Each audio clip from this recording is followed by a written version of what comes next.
Good evening, everybody, and welcome to Carving It Up Live right here on Twitter, as well as the Carving It Up YouTube channel and the Grid Network YouTube channel. As always, I am Bryson Carver. Very excited to be with you on, almost choked on myself, as almost like the Golden State Warriors did over the weekend. Actually, when the Warriors fall, but I'll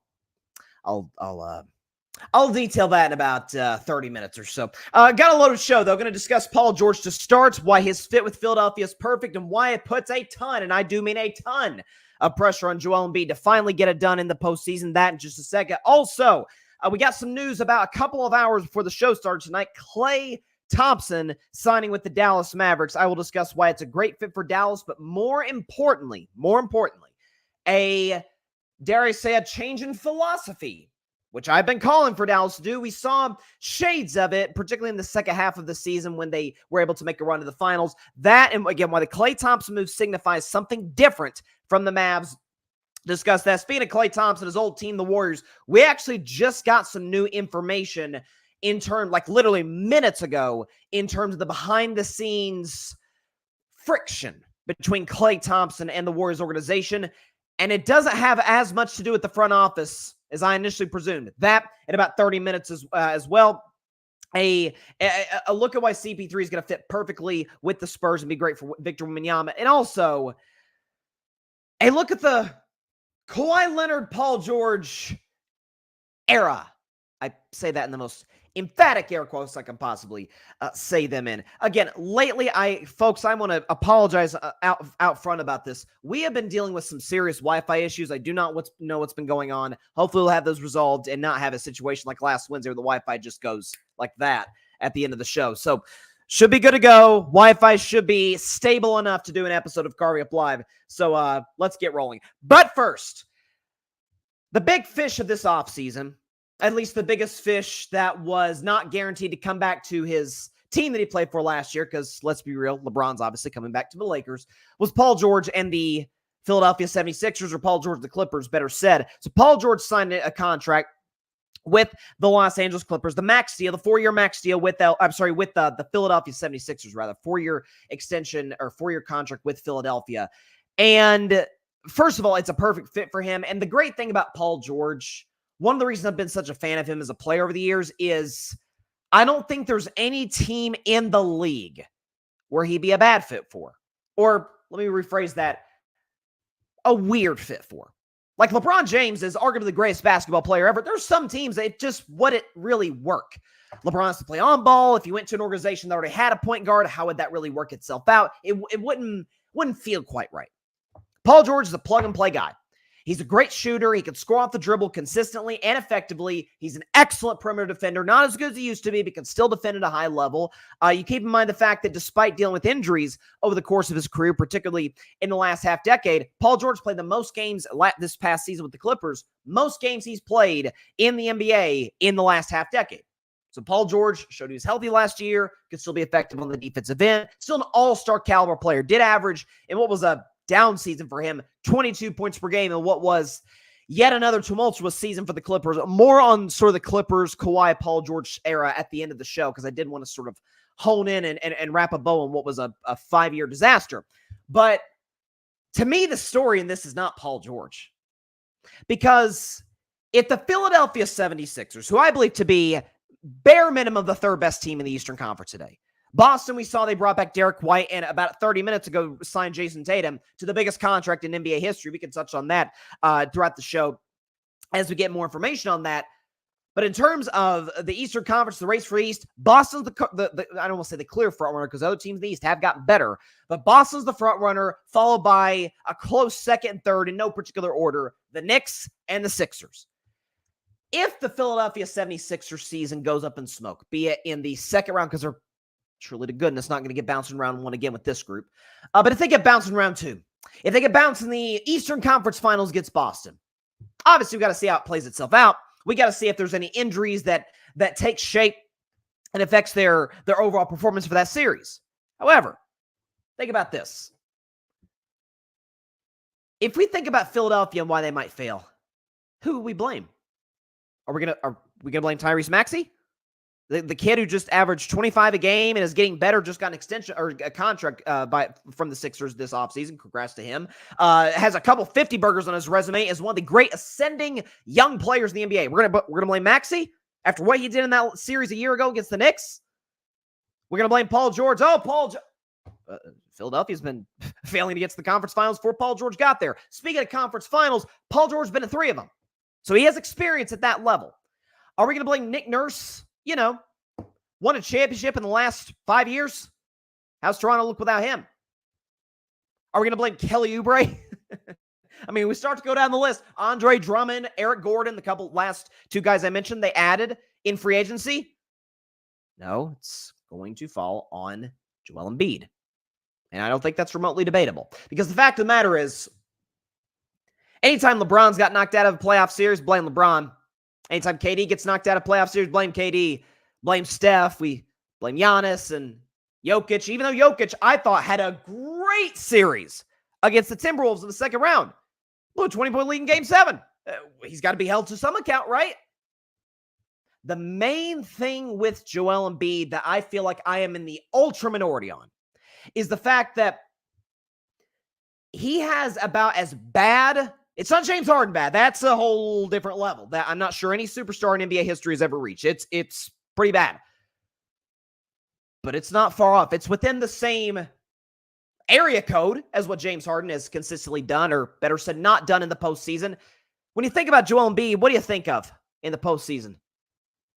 The Kawhi game when he shot against his team? Remember the Game 7 against the Atlanta Hawks? The Trae Young-led Atlanta Hawks, who knocked off Philadelphia in a Game 7 in Philadelphia. We think about the fact that they had a 3-2 lead on Boston a year ago, and Tatum wasn't having a good series at all. Harden, for his playoff failures, delivered a Game 1 and a Game 4 for the ages. Philadelphia's got a Game 6 on their home floor. Embiid disappears. Tatum goes berserk in the fourth quarter and then proceeds to drop 51 to be exact, on Philadelphia in Game 7. And Embiid fails to register double-digit rebounds at 7 feet 2 inches tall. Are we going to forget the fact that Embiid's field goal percentage in the fourth quarter against the Knicks in the series was, I don't know, in the 20s? See, we give the other superstars a certain level and a fair level to a degree. Sometimes it goes over the top, but a fair level of criticism if their team gets bounced. With Joel Embiid, well, he's hurt. Well, funny, I didn't hear that excuse for Steph Curry in the 2016 finals. Didn't hear that excuse at all. By the way, I'm not one of those who make it, because Steph had some great games prior to that finals. That's on him. I don't hear that excuse for other guys when they're nicked up. And Kawhi Leonard had some injuries in 2020 in the bubble when the Clippers blew a 3-1 lead to the Denver Nuggets. Didn't hear that then when Kawhi was beat up. We consistently give Joel Embiid the injury pass. Well, Bryce, he's always hurt in the playoffs. Then that's what I have to judge him on. We can talk about the fact that that the Sixers badly struggled in that series against the Knicks in the non-Embiid minutes, and that is an absolutely objectively true fact. You don't forget that now. You got Maxey, you got Paul George, Andre Drummond.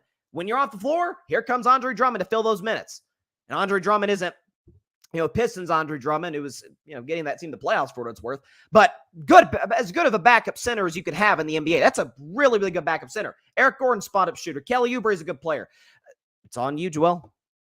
I feel like I'm the only human being alive outside of the city of Philadelphia, and really even in the national media, podcasters, fans, the whole bit, that consistently and always reminds anyone who will listen, that Joel Embiid, of every individual who's won the greatest award in the NBA, individual award that is the NBA most valuable player. Joel Embiid's won that award before, ladies and gentlemen, and he's never been to a conference finals.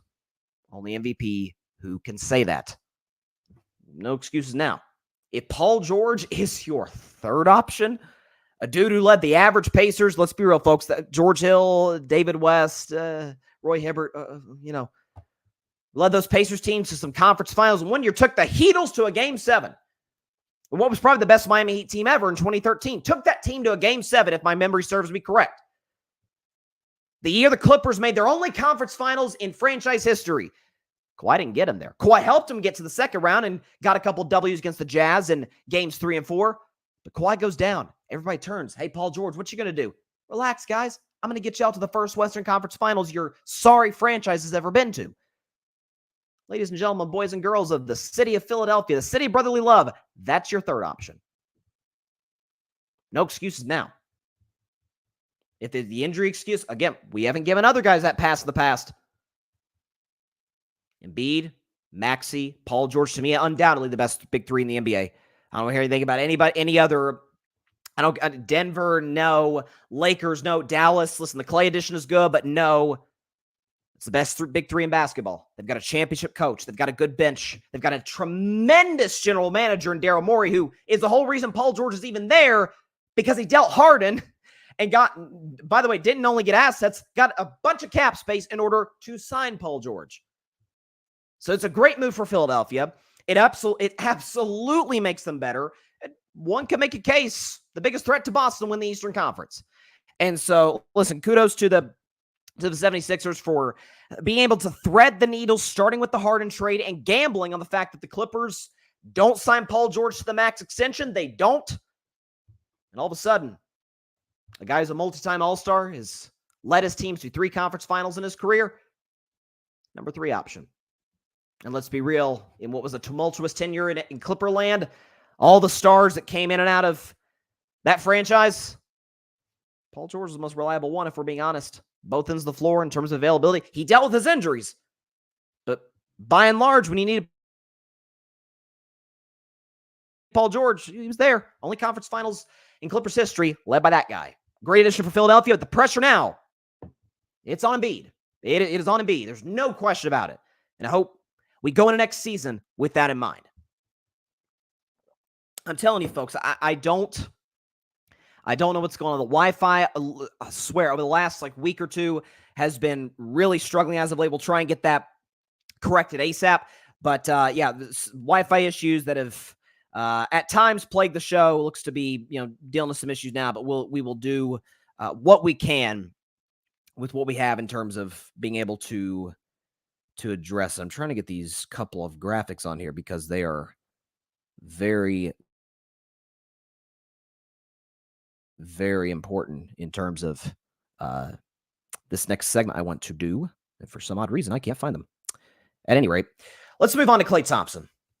So Klay Thompson, the writing's been on the wall for a while in Golden State. Klay was not going to finish his tenure in Golden State straight through, basically. He was not going. He may retire a Warrior, that's still within the realm of possibility. Maybe Klay comes back one day.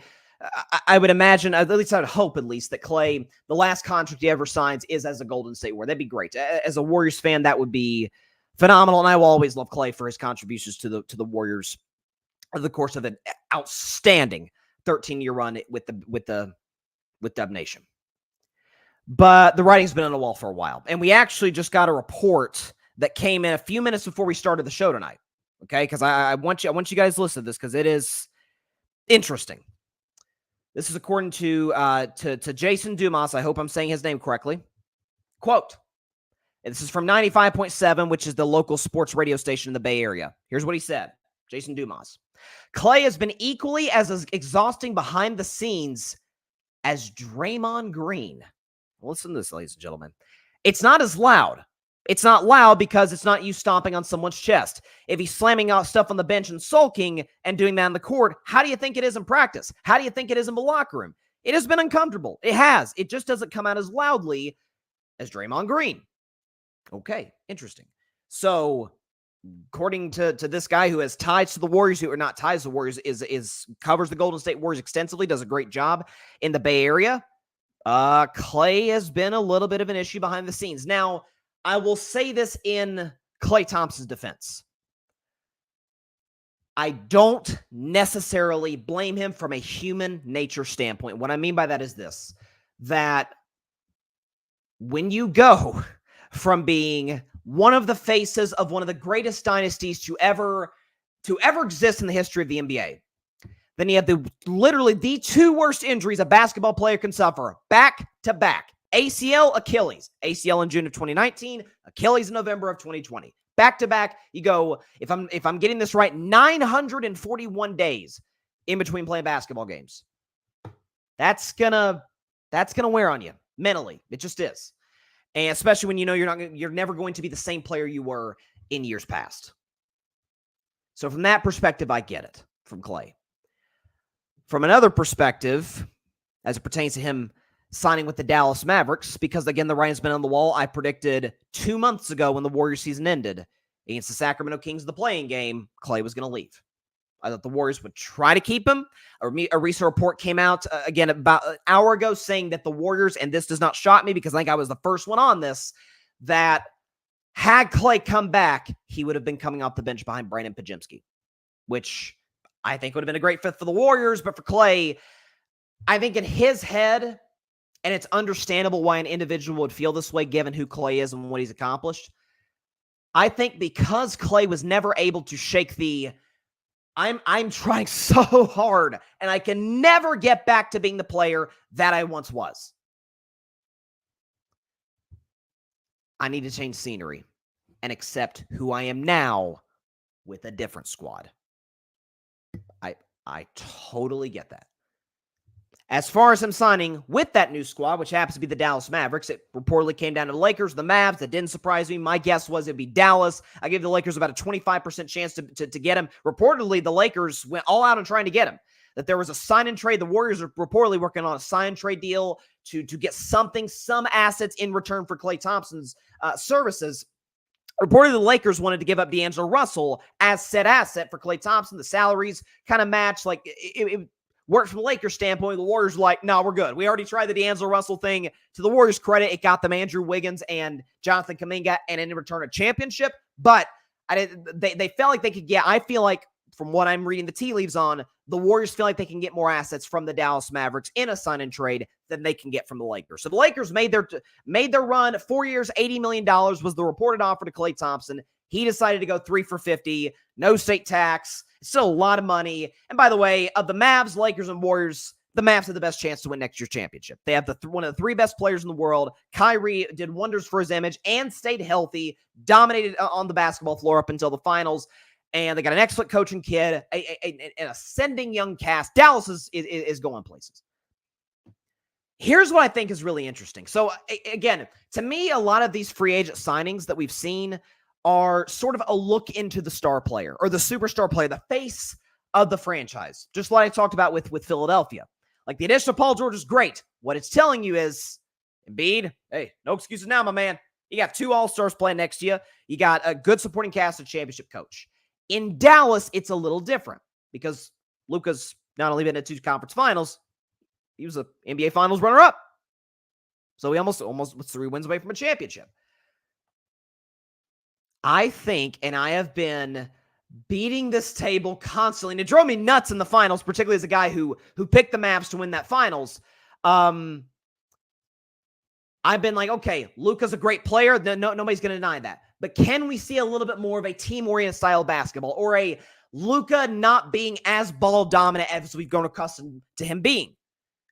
I will throw up the stat. I have Mavs fans, and I know a Mavs fan, by the way, Tyler Reddington. Shout out to Tyler. Did a great job with me and Mike Guido during the NBA draft coverage last week. But Mavs fans may get mad at me because I keep showing the stat, but I think if the Mavs apply it, it will be to their benefit. Put it up there on the screen.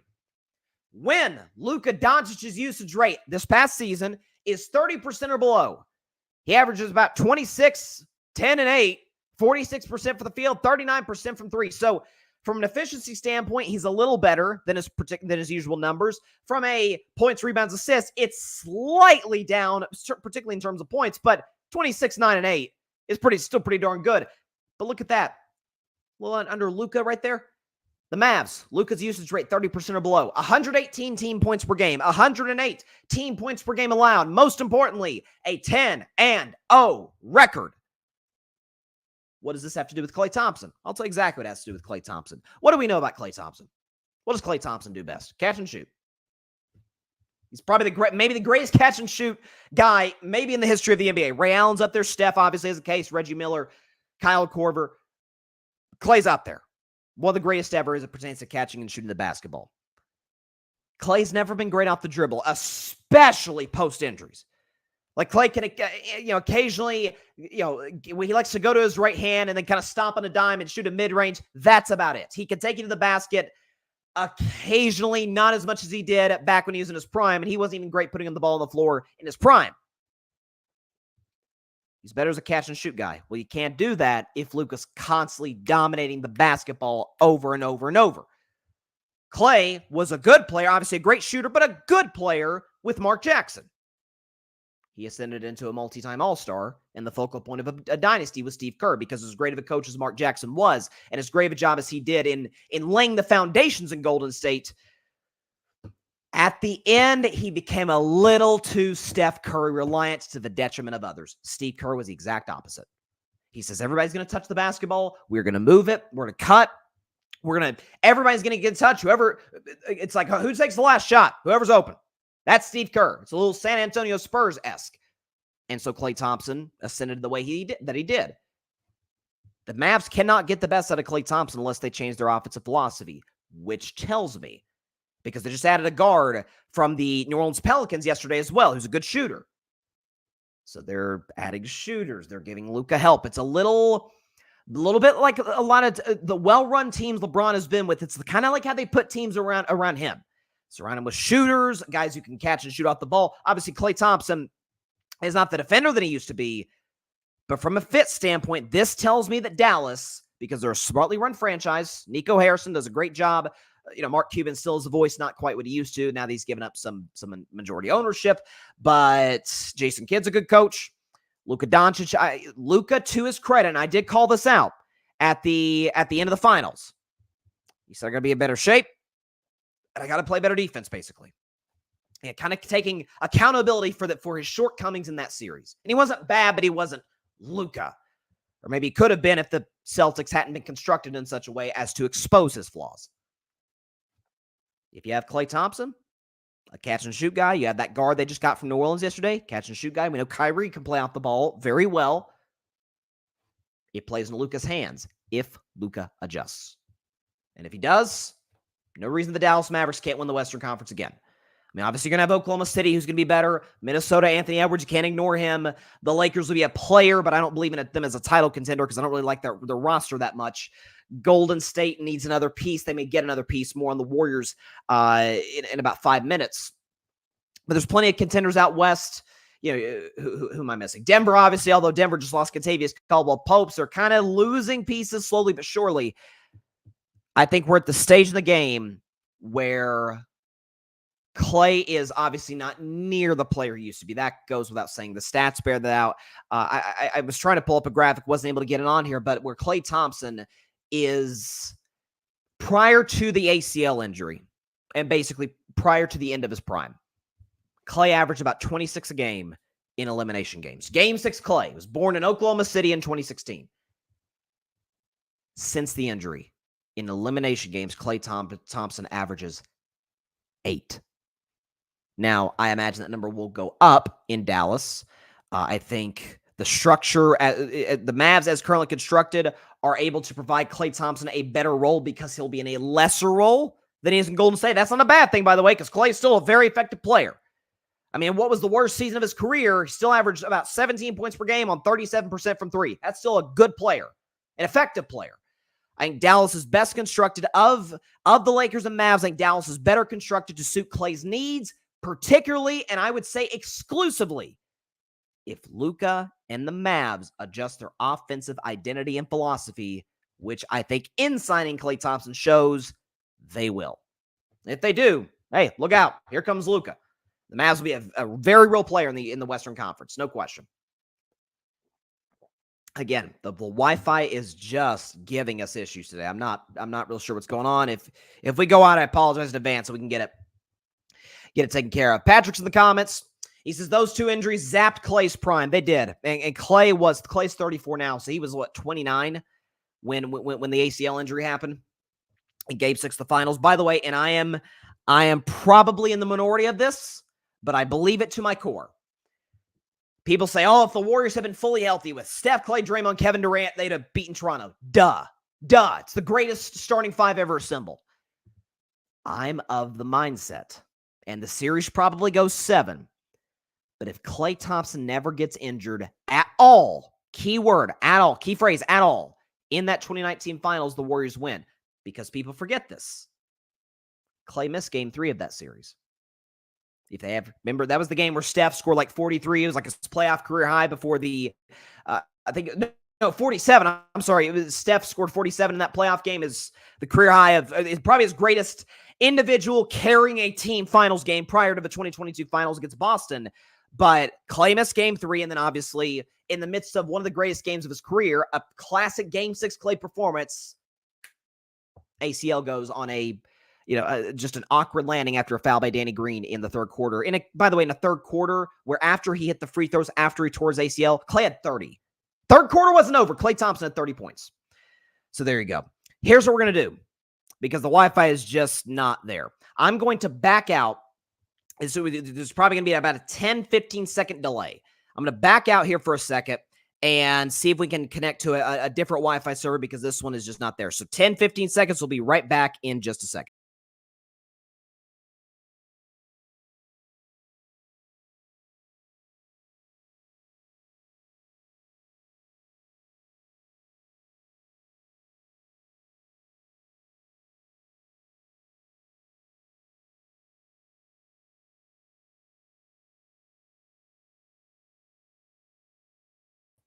All right, we're back. Hopefully this is good. Hopefully the Wi-Fi is good for the rest of the show. Appreciate you guys being patient with us. I don't know if that was exactly 10 to 15 seconds, but there you go. So where does the Klay Thompson departure now leave the Golden State Warriors? That's the question. So Golden State's in an odd spot right now. So I have my heart snatched out of my chest on Saturday afternoon. Remember I said that... remember when I said that on Friday's show, anybody who was there for that, I said I feel like a kid on December 23rd. Like I see the box, I see the shape of the box, and I kind of feel the box. I'm like, gosh, I think I know what's in there. I think I know what I'm getting for Christmas. And as it turned out, it was Cole. I must have been a naughty kid for Christmas or this year, and Santa rewarded me accordingly. Although that doesn't make sense because Santa delivers the gifts on Christmas Eve. The point is, the gift was not what I thought it was going to be. Because, trust me, I will get to my Clippers monologue at the end of the show. But the Los Angeles Clippers were so hell-bent on not trading Paul George to the Golden State Warriors, they said, we would rather get nothing, no assets, nothing, than trade Paul George to the Clippers. Let him walk for nothing. Very interesting. So, it's amazing. So the Warriors miss out on Paul George. The Chris Paul thing, obviously the Warriors have to either opt out of the Chris Paul contract, as I talked about on Friday. They pushed the deadline to free agency to basically when free agency started, where they could trade him or release him or cut him in order to save a lot of money on their cap. They cut him because they tried to trade with the Bulls, or the Bulls tried to trade with them for Zach LaVine. I'm glad the Warriors did not go through that trade. I don't think Zach LaVine would have been a good fit. Don't trust him defensively. Don't think he would have fit that well next to Steph. Again, the injury concern. Like, I'm glad the Warriors didn't just get desperate and let's go get Zach LaVine. Like, that was a good no deal by Mike Dunleavy Jr. So with that aside, Golden State to me is still, while the Paul George non-arrival is pretty devastating, I'm not going to lie. I still haven't totally recovered from it. The good news is this. Brian Windhorst has reported it. Woj has reported it. Every source with knowledge and with connections to the Bay Area have reported that the Golden State Warriors are right now in negotiations with the Utah Jazz to try and acquire Lauri Markkanen. And if they acquire Lauri Markkanen, all is forgiven. Because this is a guy, people forget this, okay? Lauri Markkanen last year was an all-star, or 2 years ago, I guess, would have been 2023 All-Star game, which happened to be with his home team, the Utah Jazz. The Salt Lake City had the All-Star game. Lauri Markkanen made it that year for the Western Conference. The Western Conference, which is stacked with talent. Markkanen made it. But here's what's also interesting, okay? Last season, 23-8 on 48% shooting from the field for Lauri Markkanen. He also just so happened to basically shoot 40% from three. Think that'll fit in Golden State? A 20-point-per-game guy, a secondary scoring option next to Steph, and oh, by the way, size? That'd be a great addition for Golden State. Zach LaVine would not have been, and I give Dunleavy massive credit for not making that deal. The Warriors are better with the assets they have than what they have or would have had from the Chicago Bulls, giving up Wiggins and Paul. Wiggins is still a valuable trade piece. You can get more for him, obviously packaged with other assets. So the Lauri Markkanen thing is still on the table. But again, this has to be the good news for the Warriors, I guess, at least as of now. They're under the second apron. Like, they're good. The Chris Paul contract, gone. The Klay Thompson contract, gone. The Andrew Wiggins contract, potentially, they can match that with somebody else. That could be basically a wash. The Jordan Poole contract. People say, oh my gosh, they got nothing for Jordan Poole. Folks, people got to, I will defend the Warriors in this regard. They got nothing for Jordan Poole. They got a year of Chris Paul, and that's it. Because they released Chris Paul. They couldn't get a deal done for him. Here's why that was still a good trade for the Warriors. Jordan Poole was a cancer in the locker room. Jordan Poole was awful defensively, a 0 on the defensive end, was an inefficient shooter, a bad shot taker, a turnover machine, unable to learn from Steph, no willingness to listen to Steph. The punch with Draymond, everybody talks about, like, that was the beginning of the end of the Warriors dynasty. Again, I can promise you guys, with everything I believe in, what I have heard from the Bay Area, Draymond was 100% in the right. And the Warriors validated that. Why? They traded Jordan Poole. They extended Draymond Green.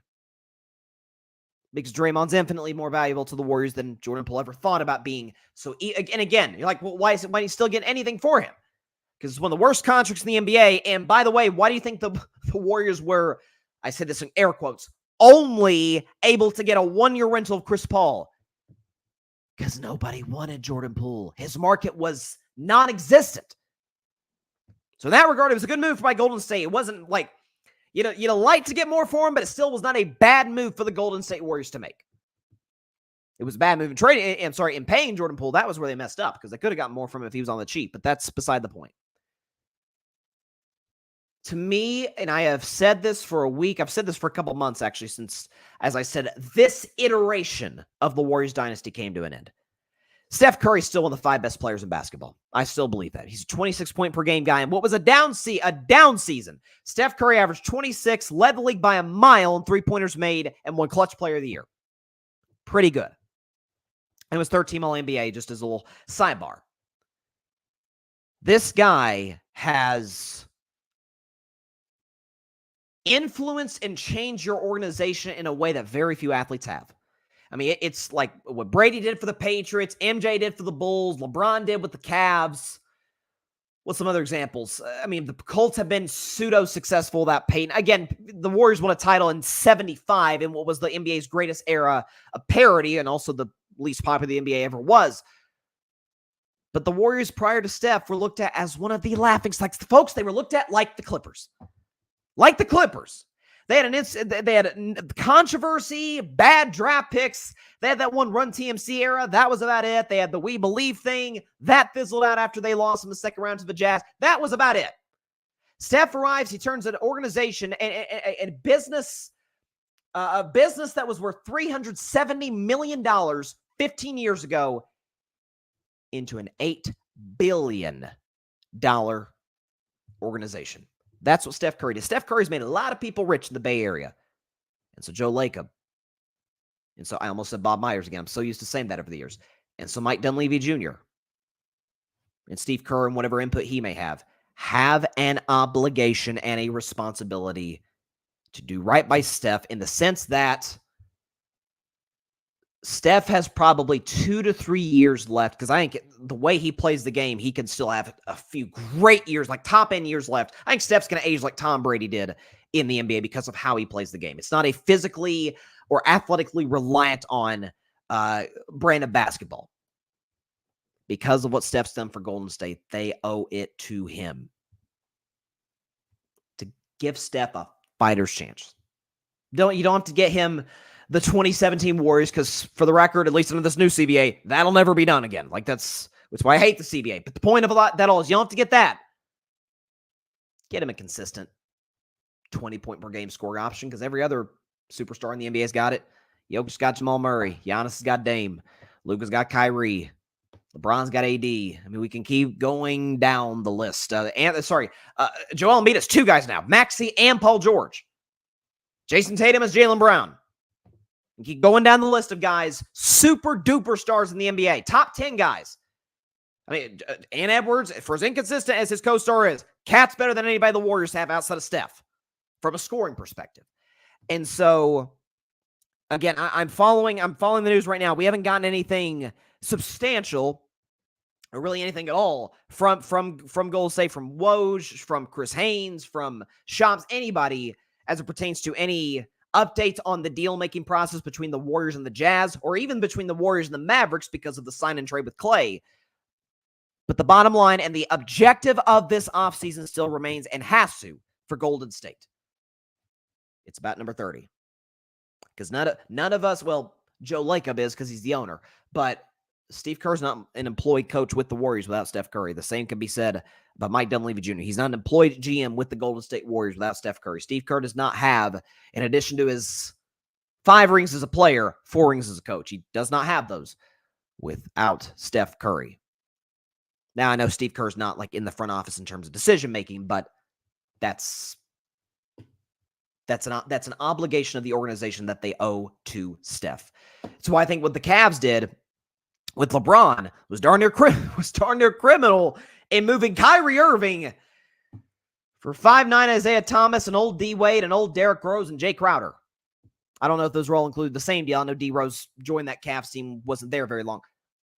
And, I mean, LeBron still took them to the 18 finals because he's LeBron Ramon James. But that's, organizations owe it to all-time great players, particularly when prior to the all-time greats' arrival, they were bad. Like, bad is being generous. They were unwatchable for most of the last 34 years prior to Steph's arrival, in between their last championship and when Steph Curry got drafted.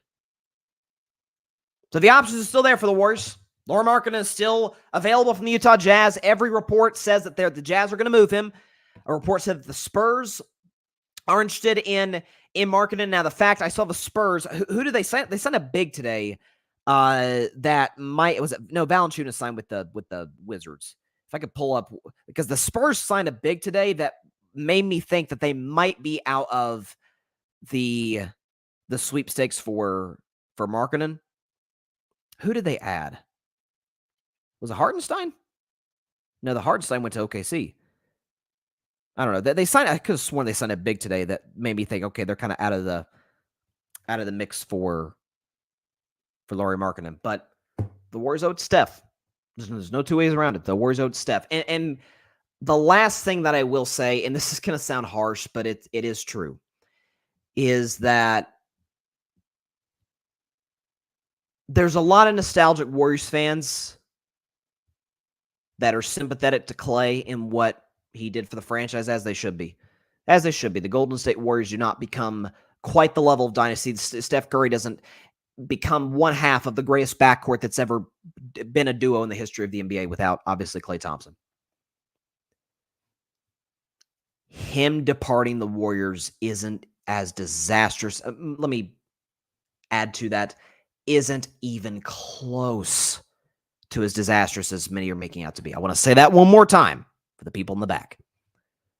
Klay Thompson's departure from the Golden State Warriors, as much as I will always love Klay as a Warriors fan, is not close to as disastrous as many are making it out to be, and the numbers bear it out. We can put this up here, okay? So the Golden State Warriors since the 21-22 season are 146 and 103. So they've won about 58% of their games in the last 3 seasons.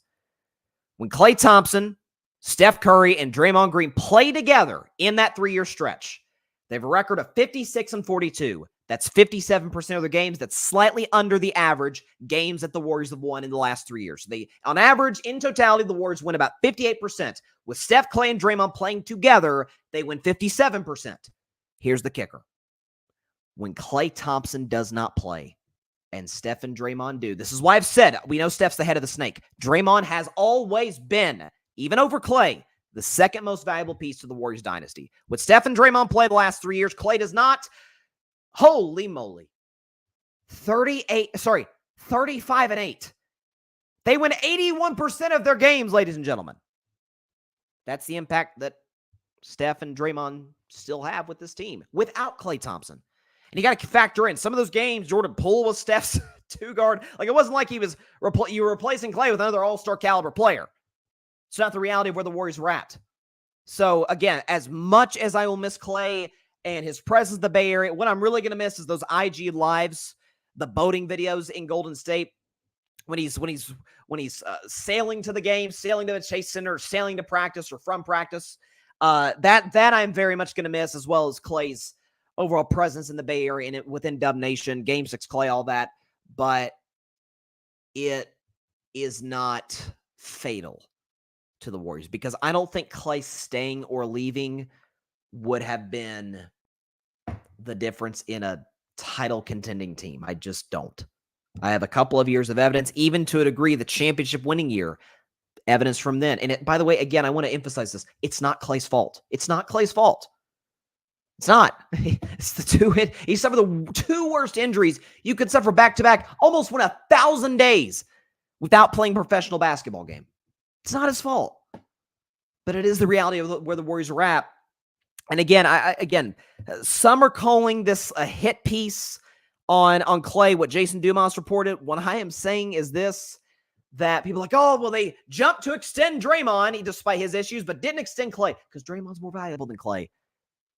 And I love this. It sounds horrible, but I love Klay, but Draymond has always been more valuable. The reason I was so angry at Draymond throughout last season, particularly in that last ejection that he had 4 minutes into a huge game against the Orlando Magic that literally brought Steph Curry to tears, was the fact that I put up the stat. I don't have the graphic now, but when Draymond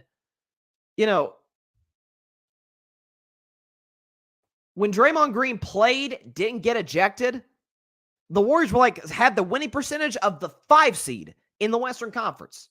Ironically, the 5 seed in the Western Conference ended up getting to the NBA Finals, the Dallas Mavericks. And I'm not saying the Warriors would have been the 5 seed. They darn sure would have been the playoffs if not for those 2 suspensions, particularly the second one with the punch, to Yusuf Nurkic. So again, Draymond, we know Steph's value. That goes without saying. Draymond's value, and I have been saying this for the entire existence of my show, has always been greater than Klay's. Klay's obviously the way better shooter and scorer. But do we remember the 2016 finals? How it flipped when Draymond missed? I'm just saying, these things matter. So it is not a Klay being Golden State or not. It would have been great to keep him, but Klay Thompson come off the bench. Yes, absolutely. It's one of the best bench guys in basketball, but it's not the difference between the Warriors contending for a title or not contending for a title. But please, Mike Dunleavy Jr., get Lauri Markkanen. Because Kevin Durant, you could call Phoenix. But the only chance you have at getting KD is a KD ask out specifically to Golden State, and I don't necessarily see that happening. So please get Markkanen. All right, transitioning now to the Spurs. Again, these 3 segments are in some way connected to the Warriors. This next one, not as much.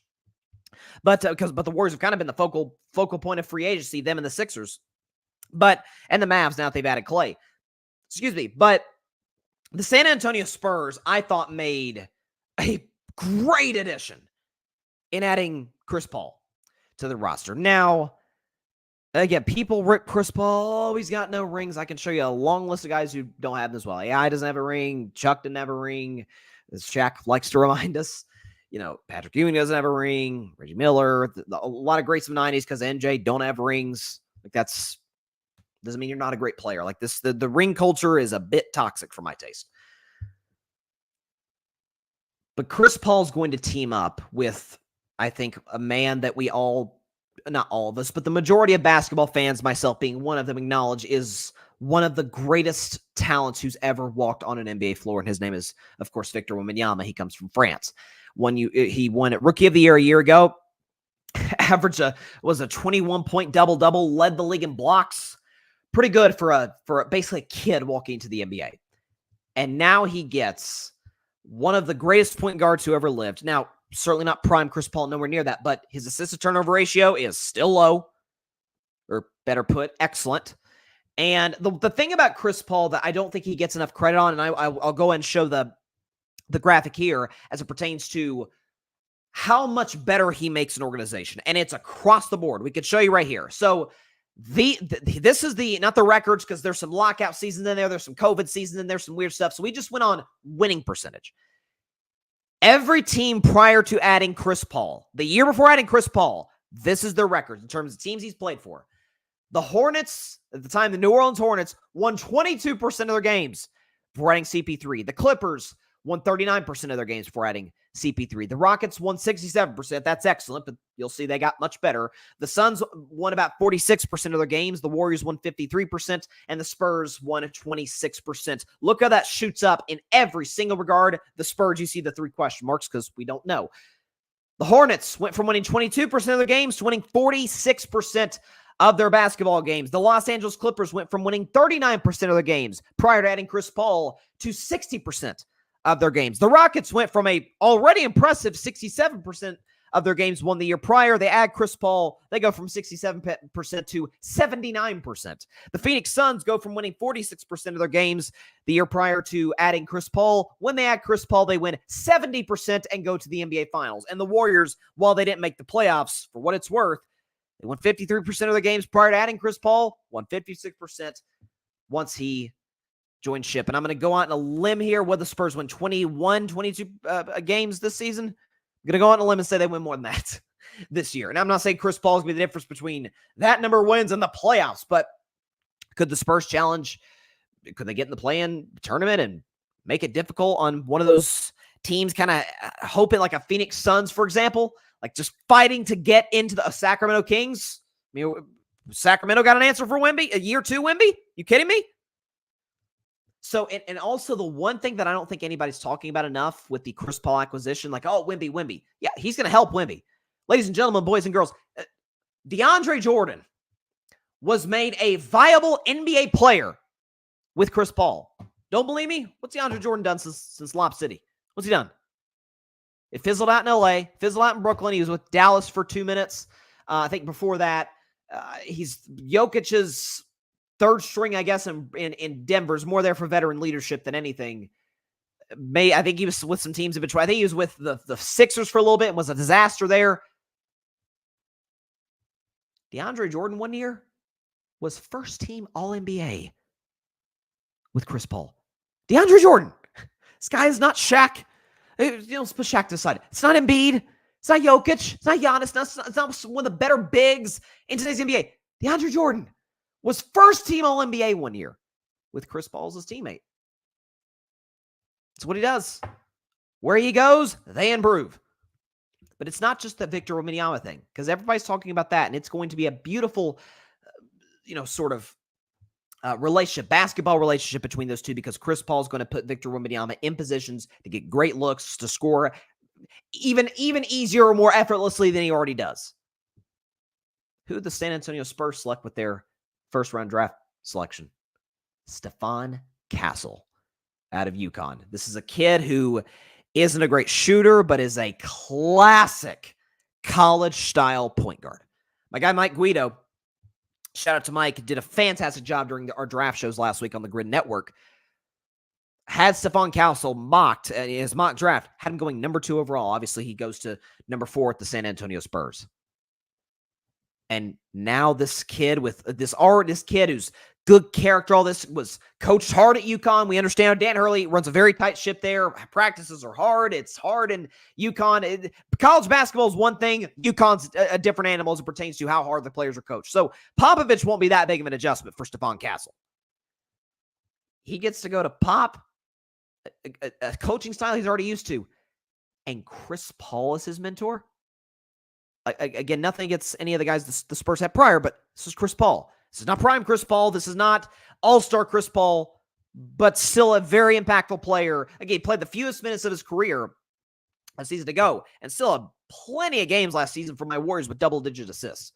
This is a great addition for the San Antonio Spurs. This is an opportunity for them to continue to see the growth for Wemby. And again, I don't think there's any reason, folks, I mean, for what it's worth, they did finish 7-4 down the stretch. For as bad as they were throughout the majority of the season, last 11 games, small sample size, I get it, but the last 11 games, the most recent San Antonio Spurs games we saw, they went 7-4. Wemby looked a little, unsteady at the start of his rookie campaign, but he gave it a few games. It's like, oh boy, here he comes. Yeah, Western Conference, better start getting your championships before this guy starts to ascend, because heck, Eastern Conference for that matter. Start Boston, go and win a couple more before Wemby comes here and gets the NBA Finals, because then it's gonna be a problem for the whole league. So I think it's a great addition for the Spurs, adding Chris Paul with Victor Wembanyama, and also to his mentorship to Stephon Castle. I think that's going to be a really, really, really big, sort of addition for the Clippers, not just from a playing standpoint and how he'll help Wemby, but from a leadership standpoint with Wemby and Castle. And here come the Spurs. This is a well-run franchise, has been for a very long time, and yeah, just making the right moves at the right times. That's what San Antonio does, and they're going to be set up in good shape. And in 5-6 years, when the Spurs are NBA champions, Wemby, Castle are going to look back. Chris Paul helped us along the road. Like, that's what, if you look at NBA history, that's what just about every single dynasty has in common. If I just off the top of my head think of guys, they've had a veteran player in there with what was already a young group to help them mature. Andre Iguodala was the guy for the Warriors, right? He signed them free agency. Now, Iguodala was still an all-star caliber player. He's a different stage of his career then than Chris Paul is now, but he mentored Steph, and he mentored Klay and Draymond and some of the other young guys in Golden State. So, and was a fan favorite with the Warriors, but more importantly, a favorite of Steve Kerr. So, adding veterans to a very young basketball team is very, very important, and I think Chris Paul is going to fit well in San Antonio. And listen, listen. People may scoff at playing, but see what the Spurs have been the last 2 years. They'll take a playing appearance. And it seemed like Sacramento, Wemby against Sabonis, whoo! What's Shaq say? Barbecue chicken alert? It's barbecue chicken alert. No question about that. It has been, I don't know if Woj, Shams, Chris Haynes, or any of those insiders, Wendy, Brian Windhorst, took a by the way, a well-deserved nap during the show, but we have gotten basically nothing in terms of NBA free agency news. Obviously, keep in mind, the Tatum news broke right before the show started, which I will say this for the Boston Celtics. So they signed Jaylen Brown last year to what was the largest contract in NBA history. And they had to. Jaylen Brown. I mean, people ripped, oh my God, how could you? Check the tape. I was one of the only few people who was in favor of that. Because you don't let Jaylen Brown go for nothing. You either move him or you keep him. You don't do a stupid move like the Clippers did with Paul George, let him walk for nothing. I don't know what Boston's going to do with the second apron and the new CBA. I have no idea. So Jaylen Brown was on the largest contract, or still is, on what was the largest contract in NBA history. Jason Tatum today signed a contract worth $315 million. They also, the Celtics, added Derek White. Can we pull up his contract? What Derek White got? Derek White got a 4-year, $125 million extension. They also, ladies and gentlemen, boys and girls, they signed Drew Holiday to a contract extension as well. If we can pull that up, Drew Holiday, right before the playoffs started, signed a 4-year contract worth $135 million. I don't know how Boston is going to be able to pull this off with the second apron, signing max contracts to Tatum and Brown, being able to, because I thought Derek White was going to be the kind of the odd man out, that he was going to be gone potentially next offseason. Like, kudos to Boston. If they make this work, then hats off. A good old leprechaun hat off to them. Again, under the new CBA, I don't know how they make this work. I really don't. But if they do, capologists in Boston are the capologists in Boston for a reason. They clearly will have known what they're doing. So, by the way, I'm not saying they shouldn't have signed, obviously they should have signed Tatum as their best player, but I'm not saying they shouldn't have signed Derek White, but at the same time, it's like, darn, man, how are you able to find all this money? But kudos to Boston. Listen, Philly got better.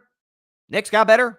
Boston's kind of hard for them to get better because they're the NBA champions, the best roster of the league, although that didn't stop the Warriors from adding Kevin Durant in 2016. But again, different CBA, and Steph was on a bargain contract at that point, and KD took a little bit of a discount to join the Warriors. But yeah, listen, the thing is, Boston didn't get better, but they cruised to an NBA title. Like, it's hard to get much better, so they'll still be a handful. Porzingis is probably going to miss up until the new calendar year begins, but that is a Yeah, Boston's gonna be just fine. They're gonna be just fine. I just don't know how they're gonna fit this into the second apron. I really don't. Really don't. All right.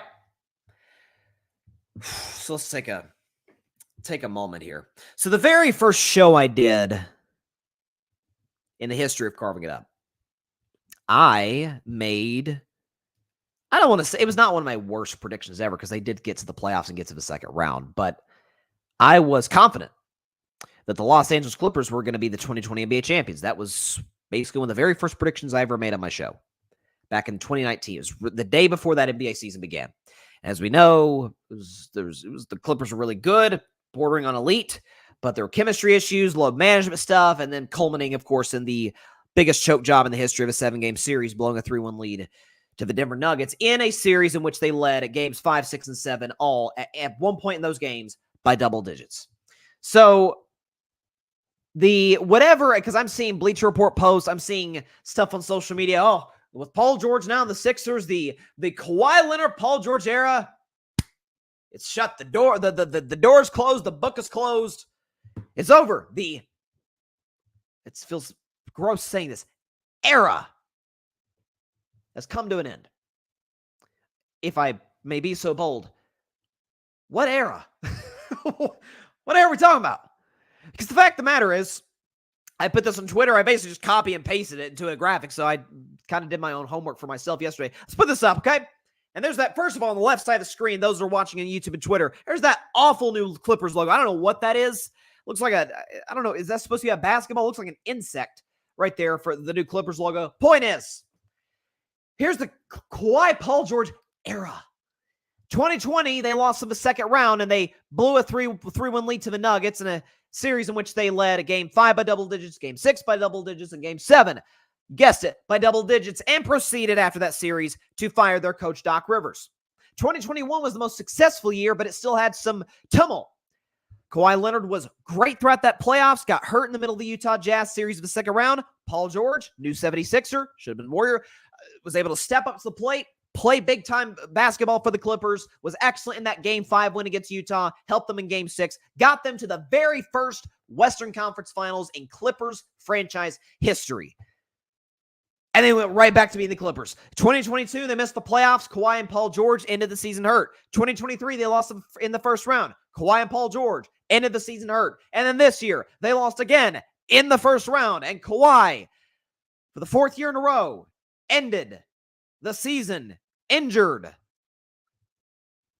What is remarkable to me is not just the failure for the Clippers. That to me is not what stands out. I think what's not getting enough credit, what Steve Ballmer, what the individuals who run the Los Angeles Clippers front office, what they are, Lawrence Frank, is a serial mismanagement of funds into the wrong players. And what I mean by that is, so Paul George is no longer a Clipper today. But he should have been. He should have been. Middle of last season, they signed Kawhi to an extension, not Paul George. And then knowing that both James Harden and Paul George were slated to be free agents in the summer of 2024, they not only bring James Harden back, but out of pure spite, and let's be honest, jealousy of the Golden State Warriors and the dynasty, the gold standard, dare I say, that they've been in the NBA over the last decade. The Clippers have not even sniffed that. They said, you know what, out of spite, we are not going to trade Paul George to those dirty old Golden State Warriors. We're going to let him walk for nothing just so we don't have to see him playing for our rival. I say that term very loosely because that's obviously not a rivalry. So just based on pure pride and ego, they let let's be honest, the best player on their team, certainly the most reliable superstar that they've had in the last 5 years, walk for zilcho. They extend Kawhi, they bring James Harden back, and they let Paul George walk. This despite the fact that the Clippers' best playoff run in franchise history came courtesy of Paul George. It did not come courtesy of Kawhi Leonard. They're not the Toronto Raptors. Okay? The Raptors' greatest heights were led by Kawhi. The Clippers cannot say that. The most reliable Clipper, by and large, the most healthy Clipper, the best of the three, the best in the playoffs Clipper, the best defensive Clipper, the most efficient Clipper, as far as superstars are concerned. They keep James Harden, who they kind of had to because of the trade with Philadelphia. But more importantly, mid-season, they keep Kawhi. Or they extend Kawhi, rather. Now that, to me, ladies and gentlemen, is... And I love Steve Ballmer. I have been a Steve Ballmer guy of this show. But those are the type of moves, that if put in a position to make these moves, Donald Sterling would have. Now, the thing is, no star free agent wanted to go to the Clippers because A, Donald Sterling was a serial racist, and B, the organization was horribly run because of Donald Sterling. But the point remains. The idea that they needed to extend Kawhi with his extensive injury history, bring back Harden, and here's the thing. If they don't want to offer the max to Paul George because they don't have the cap space because they want to bring back James Harden, fine. At least get assets for him because the Clippers don't have any first-round picks until, if I'm getting this right, is it 2030, 2031, something like that? It might be 2029. So they don't have any first-round picks in the next 5 to 7 years. Maybe get an asset or two for Paul George? Because James Harden could leave next year. The way his contract's structured, second year is a player option. So James Harden can walk if he wants to next year. You can try a sign and trade, but we'll see how that plays out. Kawhi Leonard is a thing of value by the day. And yet you keep him. Why if I just went out for a second? You keep Kawhi, you keep Harden, and you move PG. Sorry, you let PG walk. You'd have been better off if you don't want to extend him. You don't want to give him the max because you don't have the money because you want to bring back Harden. Bad decision.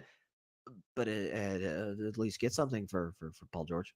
It seemed like it would, I don't know, increase your chances to, when you do eventually go into the inevitable rebuild, have something to work with.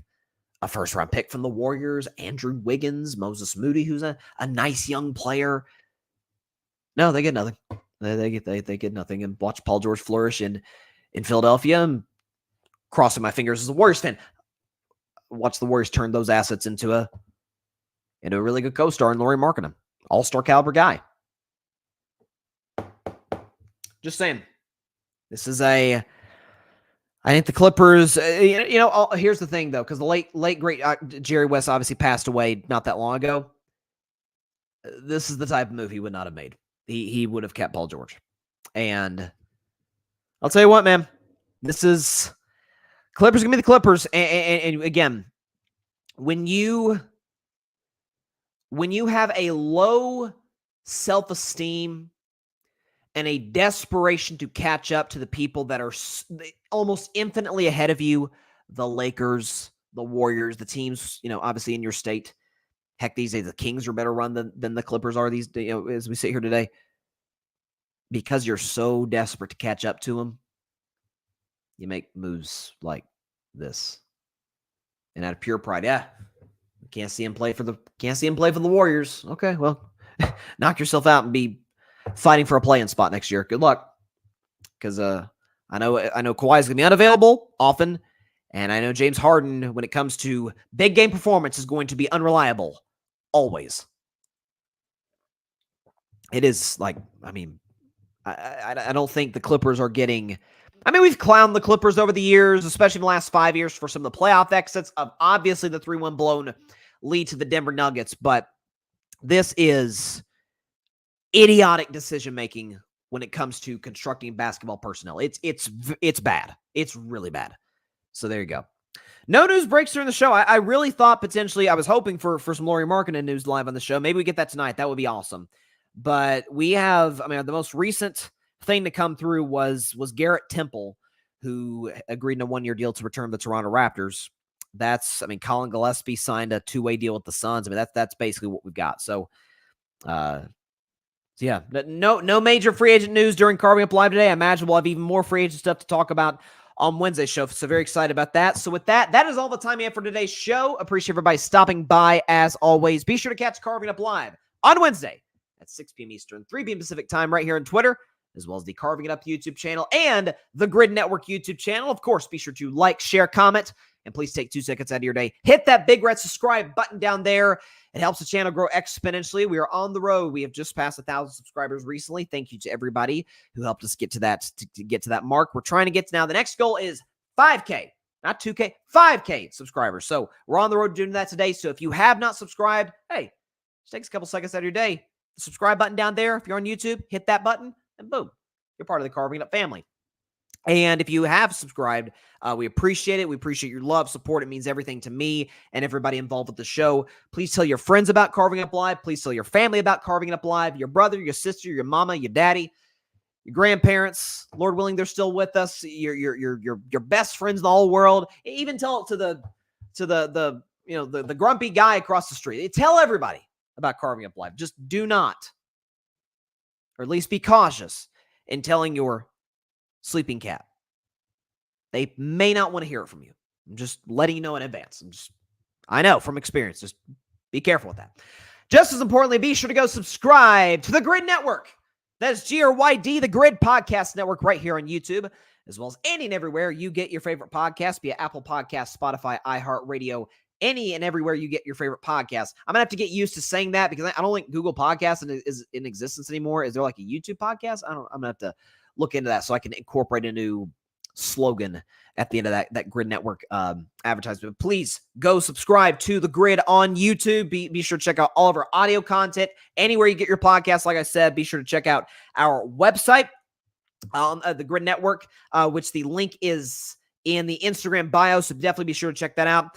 And listen, we dare to be different at the Grid. So be sure. We did a draft show last week. Myself, Mike Guido. Guido did a great job.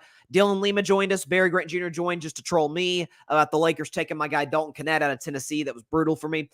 Tyler Reddington, who stopped by for the 2-day event of the NBA draft, did a fantastic job. Big Mavs fan. I know he's excited to get Klay Thompson. And if the Dallas Mavericks change their offensive identity, which I think signing Klay Thompson means they're going to do, he should be happy. Klay's going to be a really good fit in Dallas, and I'm wishing Klay the absolute best.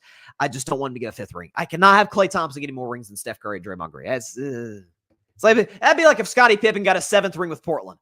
I'd feel kind of weird, wouldn't it? Not say, obviously, anybody who has half a brain would not have said, oh, Pippen's got 7, he's better than MJ, obviously, but still, it'd have been odd. All right. We will see you on Wednesday. Very excited to discuss more free agency stuff. Please be sure to stay safe out there. Please be sure to take care of your physical as well as your mental health. And please, please, please be sure to contact your local state representatives and senators to demand change for gun violence in America. It doesn't matter where you lean, right, left, center.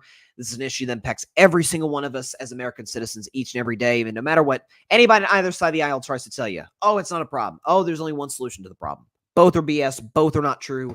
It's a massive problem that has a number of nuanced solutions to it. So let's do what we got to do to address this major problem in this country. All right. I really hope the Warriors add Lauri Markkanen. I am. We got to get something. We got to get something for Steph Curry. We can't disrespect one of the greatest players who ever lived and by far the greatest Warrior ever, the way that it has been going so far. I'm not going to pin the Paul George thing in the front office, but Mike Dunleavy Jr., if you are by any chance watching this, please get Lauri. Whatever you got to do. Like if you have to include Jonathan Kuminga, I would prefer against it. But if you have to, then you got to do what you got to do. Please add Lauri Markkanen. Please. All right. I'll see y'all tomorrow. I'm sorry. I'll see y'all on Wednesday. Please be sure to stay safe out there. God bless y'all. Peace out. Please get Lauri Markkanen. I'm begging you, Mike. Thanks so much for watching the show on YouTube, and be sure to go click that big red subscribe button and check out the other clips and full shows from Carving It Up Live, as well as our other incredible content creators here on the Grid Network.